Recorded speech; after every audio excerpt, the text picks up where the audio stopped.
Safety belt ধরে কাজ করতে হয়েছে।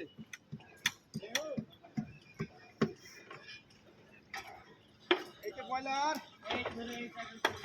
পুরা পুরা আমাকে একদম হাঁপি যায় এরা।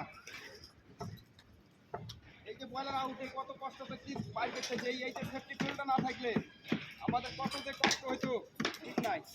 পুরা কোনো ভাড়া নাই নিচে, নিচে দেখো নিচে কোনো ভাড়া নাই, ভাড়া আছে দেখতেছেন কিছু ভাড়া নাই, শুধু খালি কিছু ওয়াটের উপরে আর এই সেফটি বেল্টটা ধরি আলটা করছি।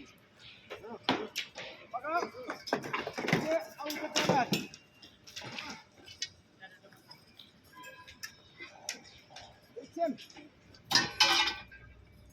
এক হাতে কাজ করছে যে এক হাতে আউটে। আপনারা পারলে ভিডিওতে একটা লাইক শেয়ার করে দেন। টাকা পয়সা চাইনি, শুধু একটা লাইক চাই আর একটা শেয়ার চাই, ব্যাস।